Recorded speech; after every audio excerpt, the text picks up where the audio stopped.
ನಮಸ್ಕಾರ. ಈ ಅಧಿವೇಶನಕ್ಕೆ ಸ್ವಾಗತ. ಕೂದಲಿನ ಬಾಂಡ್ಸ್ಗಳನ್ನು ಅರ್ಥ ಮಾಡಿಕೊಳ್ಳುವುದು ಕಾಸ್ಮೆಟಾಲಜಿಸ್ಟ್ಗೆ ಹೆಚ್ಚು ಪ್ರಸ್ತುತವಾಗಿದೆ, ಏಕೆಂದರೆ ಇದು ವಿವಿಧ ಕೂದಲಿನ ಚಿಕಿತ್ಸೆಗಳು ಮತ್ತು ಸೇವೆಗಳಿಗೆ ಅಡಿಪಾಯವನ್ನು ರೂಪಿಸುತ್ತದೆ.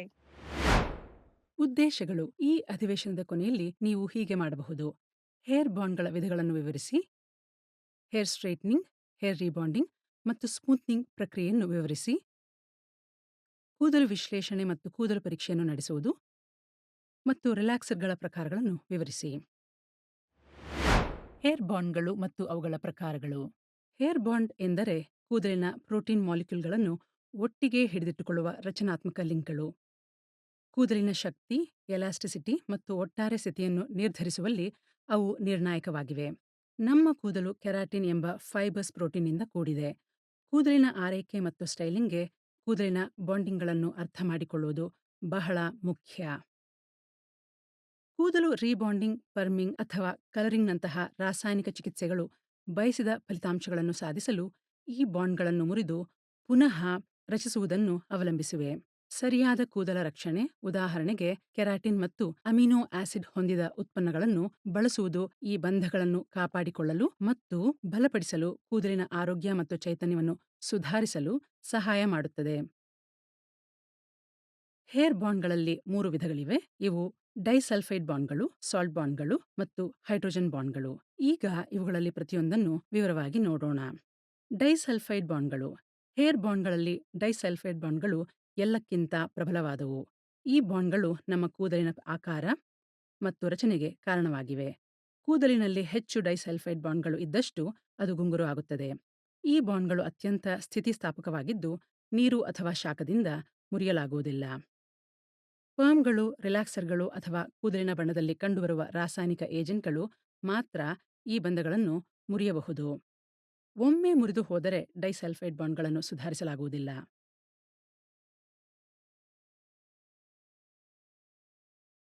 ಸಾಲ್ಟ್ ಬಾಂಡ್ಗಳು.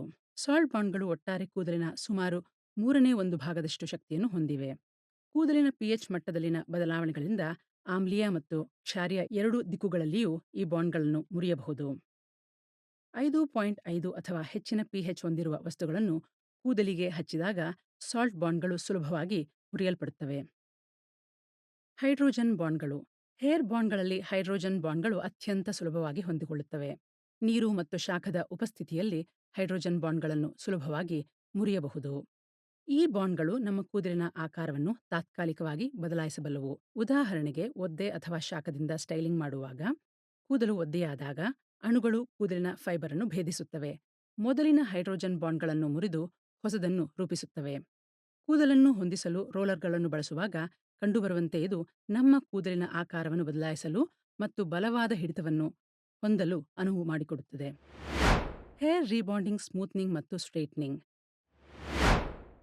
ಕೂದಲಿನ ನೈಸರ್ಗಿಕ ರಚನೆಯನ್ನು ಬದಲಾಯಿಸಿ ವಿಭಿನ್ನ ಫಲಿತಾಂಶಗಳನ್ನು ಸಾಧಿಸಲು ವಿವಿಧ ರೀತಿಯ ಕೂದಲು ಚಿಕಿತ್ಸೆಗಳಿವೆ. 3 ವಿಧದ ಕೂದಲು ಚಿಕಿತ್ಸೆಗಳು: ಹೇರ್ ರೀಬಾಂಡಿಂಗ್, ಹೇರ್ ಸ್ಮೂತ್ನಿಂಗ್ ಮತ್ತು ಹೇರ್ ಸ್ಟ್ರೈಟ್ನಿಂಗ್. ಹೇರ್ ರೀಬಾಂಡಿಂಗ್. ಹೇರ್ ರೀಬಾಂಡಿಂಗ್ ಎನ್ನುವುದು ಶಾಶ್ವತ ಹೇರ್ ಸ್ಟ್ರೈಟ್ನಿಂಗ್ ಚಿಕಿತ್ಸೆಯಾಗಿದ್ದು, ಸೋಡಿಯಂ ಹೈಡ್ರಾಕ್ಸೈಡ್ ಅಥವಾ ಅಮೋನಿಯಂ ಥಯೋಗ್ಲೈಕೊಲೇಟ್ ಹೊಂದಿರುವ ಪ್ರಬಲ ರಾಸಾಯನಿಕ ರಿಲ್ಯಾಕ್ಸರ್ಗಳನ್ನು ಬಳಸಲಾಗುತ್ತದೆ. ಈ ರಾಸಾಯನಿಕಗಳು ಕೂದಲಿನ ನೈಸರ್ಗಿಕ ಬಾಂಡ್ಗಳನ್ನು ಮುರಿಯುತ್ತವೆ ಮತ್ತು ಮರುಹೊಂದಿಸುತ್ತವೆ. ಫಲಿತಾಂಶ ಕೂದಲು ನಯವಾಗಿ, ನೇರವಾಗಿ ಕಾಣಿಸುತ್ತದೆ. ಈ ಚಿಕಿತ್ಸೆಯನ್ನು ಸಾಮಾನ್ಯವಾಗಿ ಗುಂಗುರು ಅಥವಾ ಅಲೆಯಾದ ಕೂದಲನ್ನು ನೇರವಾಗಿ ಪರಿವರ್ತಿಸಲು ಬಳಸಲಾಗುತ್ತದೆ. ಹೇರ್ ರೀಬಾಂಡಿಂಗ್ ದೀರ್ಘಕಾಲ ಇರುತ್ತದೆ ಮತ್ತು ಹೊಸ ಕೂದಲು ಬೆಳೆಯುವವರೆಗೆ ಅದರ ಪರಿಣಾಮಗಳು ಉಳಿಯುತ್ತವೆ. ಹೇರ್ ರೀಬಾಂಡಿಂಗ್ನ ಕೆಲವು ಅನಾನುಕೂಲಗಳನ್ನು ಈಗ ನೋಡೋಣ. ಕೂದಲು ಹಾನಿ. ರೀಬಾಂಡಿಂಗ್ ಬಲವಾದ ರಾಸಾಯನಿಕಗಳು ಮತ್ತು ಶಾಖದ ಬಳಕೆಯನ್ನು ಒಳಗೊಂಡಿರುತ್ತದೆ. ಇದು ಕೂದಲಿನ ರಚನೆಗೆ ಹಾನಿಯನ್ನುಂಟು ಮಾಡುತ್ತದೆ. ಕಾಲಾನಂತರದಲ್ಲಿ ಇದು ಶುಷ್ಕತೆ, ಒಡೆಯುವಿಕೆ ಮತ್ತು ವಿಭಜಿತ ತುದಿಗಳಿಗೆ ಕಾರಣವಾಗಬಹುದು. ಮತ್ತೆ ಬೆಳೆಯುವುದು. ಕೂದಲು ಬೆಳೆದಂತೆ ನೈಸರ್ಗಿಕ ವಿನ್ಯಾಸವು ಬೇರುಗಳಲ್ಲಿ ಕಾಣಿಸಿಕೊಳ್ಳಲು ಪ್ರಾರಂಭಿಸಬಹುದು. ಇದು ರೀಬಾಂಡ್ ಮಾಡಿದ ಕೂದಲು ಮತ್ತು ಹೊಸ ಬೆಳವಣಿಗೆಯ ನಡುವೆ ಗಮನಾರ್ಹ ವ್ಯತ್ಯಾಸಕ್ಕೆ ಕಾರಣವಾಗುತ್ತದೆ. ದುಬಾರಿ ಮತ್ತು ಸಮಯ ತೆಗೆದುಕೊಳ್ಳುತ್ತದೆ. ಹೇರ್ ರೀಬಾಂಡಿಂಗ್ ಒಂದು ದುಬಾರಿ ಪ್ರಕ್ರಿಯೆಯಾಗಿದ್ದು, ಕೂದಲಿನ ಉದ್ದ ಮತ್ತು ದಪ್ಪವನ್ನು ಅವಲಂಬಿಸಿ ಹಲವಾರು ಗಂಟೆಗಳ ಕಾಲ ಹಿಡಿಯಬಹುದು. ವೃತ್ತಿಪರ ಪರಿಣಿತಿ. ಈ ಪ್ರಕ್ರಿಯೆಗೆ ಸುರಕ್ಷತೆಯನ್ನು ಖಚಿತಪಡಿಸಿಕೊಳ್ಳಲು ಮತ್ತು ಅಪೇಕ್ಷಿತ ಫಲಿತಾಂಶಗಳನ್ನು ಸಾಧಿಸಲು ನುರಿತ ವೃತ್ತಿಪರರ ಪರಿಣಿತಿಯ ಅಗತ್ಯವಿದೆ. ಅನುಭವವಿಲ್ಲದ ಸ್ಟೈಲಿಸ್ ಅನ್ನು ಆರಿಸಿಕೊಂಡರೆ ಕೂದಲು ಹಾನಿಯಾಗುವ ಅಪಾಯವನ್ನು ಹೆಚ್ಚಿಸುತ್ತದೆ. ನಂತರದ ಆರೈಕೆಯ ಅವಶ್ಯಕತೆಗಳು. ಚಿಕಿತ್ಸೆಯ ನಂತರ ಕೂದಲಿನ ಉತ್ಪನ್ನಗಳನ್ನು ಬಳಸುವುದು ಮತ್ತು ಹೊಸದಾಗಿ ಚಿಕಿತ್ಸೆ ನೀಡಿದ ಕೂದಲಿಗೆ ಹಾನಿಯನ್ನುಂಟು ಮಾಡುವ ಚಟುವಟಿಕೆಗಳನ್ನು ತಪ್ಪಿಸುವಂತಹ ವಿಶೇಷ ನಂತರದ ಆರೈಕೆಯ ಅಗತ್ಯವಿರುತ್ತದೆ.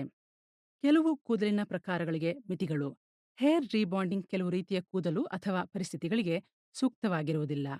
ಉದಾಹರಣೆಗೆ, ತೀವ್ರವಾಗಿ ಹಾನಿಗೊಳಗಾದ ಅಥವಾ ತುಂಬಾ ತೆಳುವಾದ ಕೂದಲು. Hair smoothening. Hair smoothening keratin smoothening ಎಂದು ಕರೆಯಲ್ಪಡುತ್ತದೆ. ಇದು ಕೂದಲಿಗೆ ಚಿಕಿತ್ಸೆಯಾಗಿದೆ.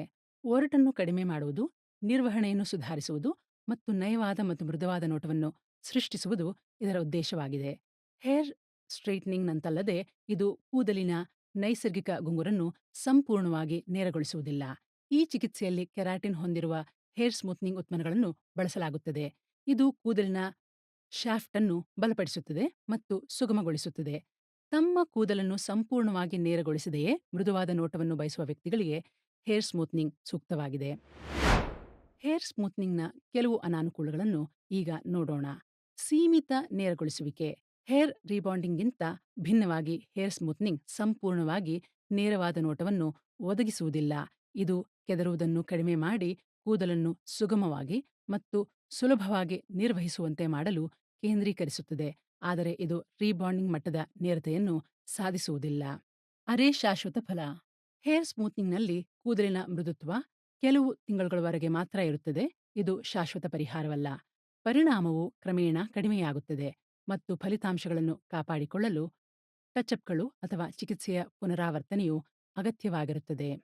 ಕೂದಲಿಗೆ ಹಾನಿ. ಸ್ಮೂತ್ನಿಂಗ್ ಪ್ರಕ್ರಿಯೆಯಲ್ಲಿ ಬಳಸಲಾಗುವ ರಾಸಾಯನಿಕಗಳು ಕೂದಲಿನ ರಚನೆಗೆ ಹಾನಿಯನ್ನುಂಟು ಮಾಡಬಹುದು. ಹೇರ್ ರೀಬಾಂಡಿಂಗ್‌ನಂತೆ ಸ್ಮೂತ್ನಿಂಗ್ ಏಜೆಂಟ್‌ಗಳ ಅತಿಯಾದ ಅಥವಾ ಅಸಮರ್ಪಕ ಬಳಕೆಯು ಶುಷ್ಕತೆ ಮತ್ತು ಸುಲಭವಾಗಿ ಒಡೆಯುವಿಕೆಗೆ ಕಾರಣವಾಗಬಹುದು.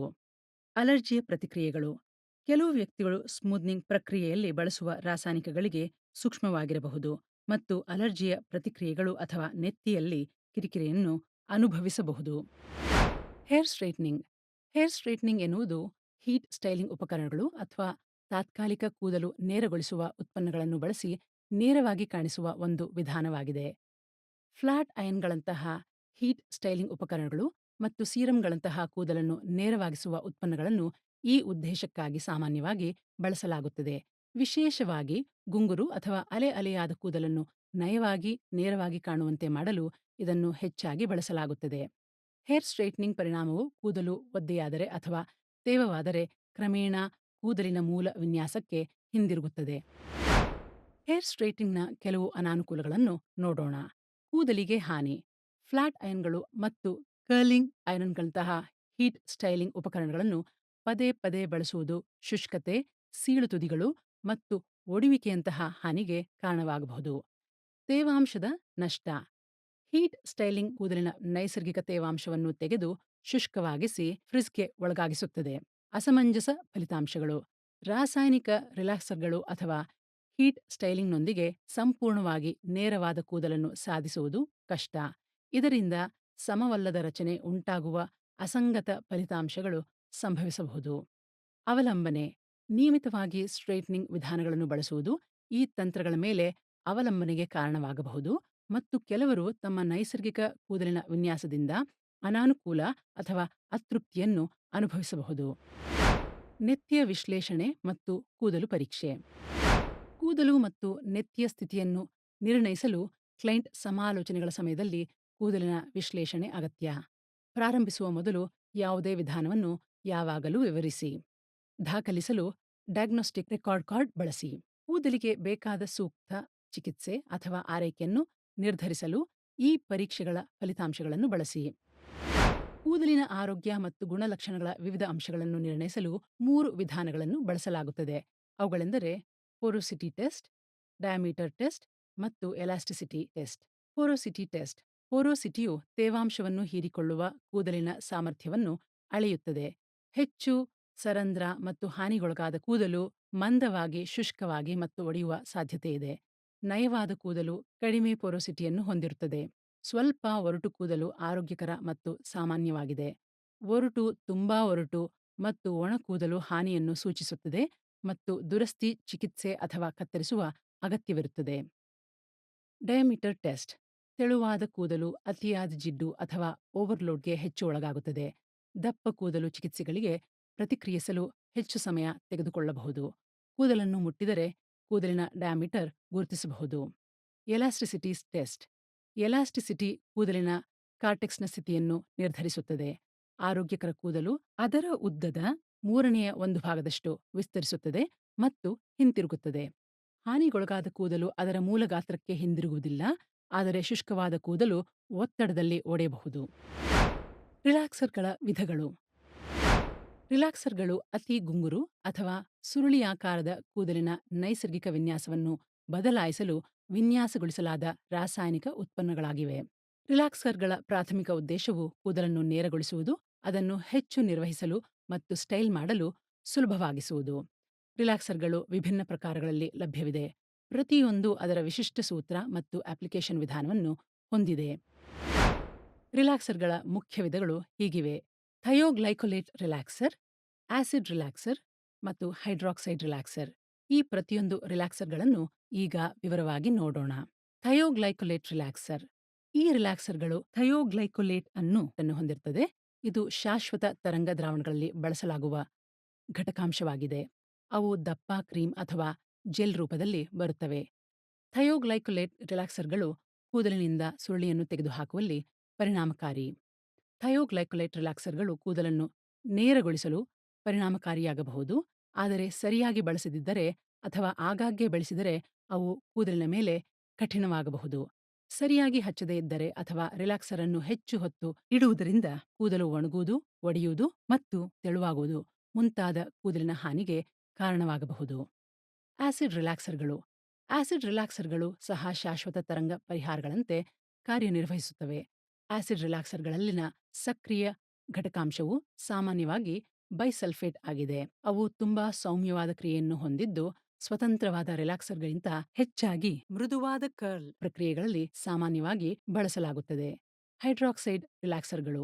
ಹೈಡ್ರಾಕ್ಸೈಡ್ ರಿಲ್ಯಾಕ್ಸರ್‌ಗಳನ್ನು ಸಲೂನ್‌ಗಳಲ್ಲಿ ವ್ಯಾಪಕವಾಗಿ ಬಳಸಲಾಗುತ್ತದೆ. ಅವು ಗಮನಾರ್ಹವಾದ ನೇರಗೊಳಿಸುವ ಪರಿಣಾಮಗಳನ್ನು ಒದಗಿಸುತ್ತವೆ. ಈ ರಿಲ್ಯಾಕ್ಸರ್‌ಗಳು ಸಾಮಾನ್ಯವಾಗಿ ಸೌಮ್ಯ, ನಿಯಮಿತ ಮತ್ತು ಸೂಪರ್ ಎಂಬ ವಿವಿಧ ಸಾಮರ್ಥ್ಯದ ಕ್ರೀಮ್ ರೂಪದಲ್ಲೂ ಲಭ್ಯವಿರುತ್ತವೆ. ಸಾಮರ್ಥ್ಯಗಳ ನಡುವಿನ ವ್ಯತ್ಯಾಸವು ಸಕ್ರಿಯ ಪದಾರ್ಥಗಳ ಶೇಕಡಾವಾರು ಪ್ರಮಾಣವನ್ನು ಅವಲಂಬಿಸಿರುತ್ತದೆ. ಇದು 5ರಿಂದ 10% ನಡುವೆ ಬದಲಾಗುತ್ತವೆ. ಪ್ರತಿಯೊಂದು ರೀತಿಯ ರಿಲ್ಯಾಕ್ಸರ್‌ಗಳು ಅದರ ಅನುಕೂಲಗಳು ಮತ್ತು ಪರಿಗಣನೆಗಳನ್ನು ಹೊಂದಿದೆ. ಕೂದಲಿನ ಪ್ರಕಾರ, ವಿನ್ಯಾಸ ಮತ್ತು ಅಪೇಕ್ಷಿತ ಫಲಿತಾಂಶಗಳ ಆಧಾರದ ಮೇಲೆ ಸರಿಯಾದುದನ್ನು ಆಯ್ಕೆ ಮಾಡುವುದು ಅತ್ಯಗತ್ಯ. ಹಾನಿಯ ಅಪಾಯವನ್ನು ಕಡಿಮೆ ಮಾಡಲು ಮತ್ತು ಉತ್ತಮ ಫಲಿತಾಂಶಗಳನ್ನು ಸಾಧಿಸಲು ಪ್ರೊಫೆಷನಲ್ ಹೇರ್ ಸ್ಟೈಲಿಸ್ಟ್‌ರಿಂದ ರಿಲ್ಯಾಕ್ಸರ್ ಚಿಕಿತ್ಸೆಗಳನ್ನು ಮಾಡಿಸಿಕೊಳ್ಳುವುದು ಉತ್ತಮ. ರಿಲ್ಯಾಕ್ಸರ್ ಚಿಕಿತ್ಸೆಯ ನಂತರ ಕೂದಲಿನ ಆರೋಗ್ಯ ಮತ್ತು ಸಮಗ್ರತೆಯನ್ನು ಕಾಪಾಡಿಕೊಳ್ಳಲು ಸರಿಯಾದ ಅಪ್ಲಿಕೇಶನ್ ಮತ್ತು ನಂತರದ ಆರೈಕೆಯು ನಿರ್ಣಾಯಕವಾಗಿದೆ. ಇದು ನಮ್ಮನ್ನು ಅಧಿವೇಶನದ ಅಂತ್ಯಕ್ಕೆ ತರುತ್ತದೆ. ಈ ಅಧಿವೇಶನದಲ್ಲಿ ನಾವು ಕಲಿತ ವಿಷಯಗಳೇನೆಂದರೆ: ಕೂದಲಿನ ಬಾಂಡ್ಸ್‌ಗಳ ಪ್ರಕಾರವನ್ನು ವಿವರಿಸಿ ಮತ್ತು ಪಟ್ಟಿ ಮಾಡಿ. ಕೂದಲಿನ ಹೇರ್ ಸ್ಟ್ರೈಟ್ನಿಂಗ್, ಸ್ಮೂತ್ನಿಂಗ್ ಮತ್ತು ರಿಬಾಂಡಿಂಗ್ ಪ್ರಕ್ರಿಯೆಯನ್ನು ವಿವರಿಸಿ. ಕೂದಲಿನ ವಿಶ್ಲೇಷಣೆ ಮತ್ತು ಕೂದಲಿನ ಪರೀಕ್ಷೆಯನ್ನು ನಡೆಸುವುದು. ರಿಲ್ಯಾಕ್ಸರ್‌ಗಳ ಪ್ರಕಾರಗಳನ್ನು ವಿವರಿಸಿ. ವೀಕ್ಷಿಸಿದ್ದಕ್ಕೆ ಧನ್ಯವಾದಗಳು. ಮುಂದಿನ ಸಂಚಿಕೆಯಲ್ಲಿ ನಿಮ್ಮನ್ನು ಭೇಟಿ ಮಾಡುತ್ತೇವೆ.